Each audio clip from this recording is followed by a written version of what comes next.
I'll start things off with the basics, showing you how to make a classic dark chocolate mousse. And it starts with just that, dark chocolate. I'm going to weigh 7 ounces of bittersweet chocolate. It's more intense than semi-sweet chocolate. In addition to the 7 ounces, I have 2 tablespoons of unsalted butter. And now it's time to melt the two together. The key to melting chocolate is a gentle heat. Steam from a pot of barely simmering water. If you're just delving into the world of baking with chocolate, using dark chocolate is the best place to start. It's the least fragile or delicate of the chocolates. You just want to stir gently. Just let the heat do its thing. The chocolate is melted. I'll take it off the heat and let it cool to just above room temperature. There are 2 key ingredients in mousse to make it light and fluffy, yet rich at the same time: whipped cream and whipped egg whites. I'll start with the whipping cream, which should be whipped cold. To get the best volume from cream, you want to whip it ice cold. I'll measure a cup of this, and when whipped to a soft peak, it actually doubles in volume. So you get 2 cups of whipped cream from 1 cup of fluid cream.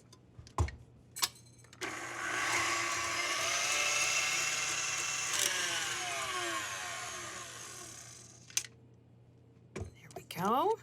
I can tell the whipped cream is at a soft peak because it's got a nice smooth consistency. To build in some flavor is the addition of some coffee. It doesn't make the mousse taste like coffee, but it really propels that chocolate taste, giving it a fantastic intensity.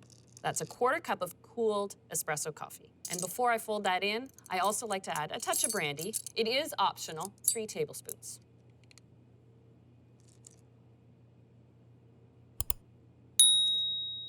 I just use the whip from the beaters to stir it in. I need to whip 3 egg whites. Now remember, I whipped the cream when it was ice cold, but egg whites whip to a fuller volume when they're at room temperature. To heighten the taste of the chocolate, add a pinch of salt. And I'll add 3 tablespoons of sugar as it's whipping. Just like the cream, I want to whip the whites to a soft peak. And that is perfect soft peak. You can tell because it's got that nice little curl to it. And by now, my chocolate has cooled. It's still a little bit warm, but I'm ready to do the folding. A great tip when making chocolate mousse is the egg whites always are folded last because they're more fragile and delicate. I add half of the whipped cream, fold, and then the second half. I fold by lifting from the bottom and pulling the chocolate over top of the cream. So you can see it immediately lightening up. You will see the cream and the egg whites deflate a little bit as you fold in. Don't panic. That's just part of the recipe and how it works. So I'll add the remaining half and fold that in, rotating the bowl and lifting right from the bottom.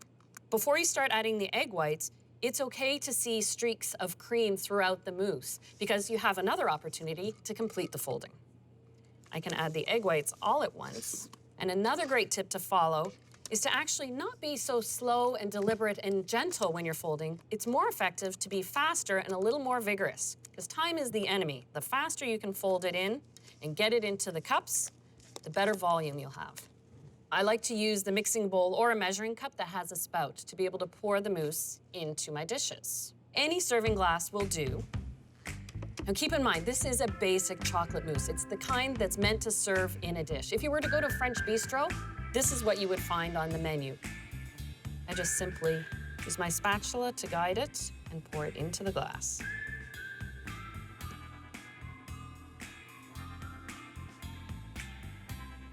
And the final step I do is I give the mousse a little shake to flatten it out.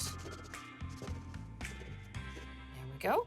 Now these are ready to be chilled, and they only take about 2 hours until the chocolate sets.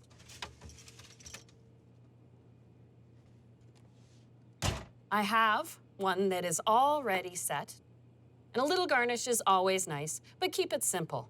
Just a few shavings from a block of bittersweet chocolate, using a vegetable peeler, just for a simple garnish right on top.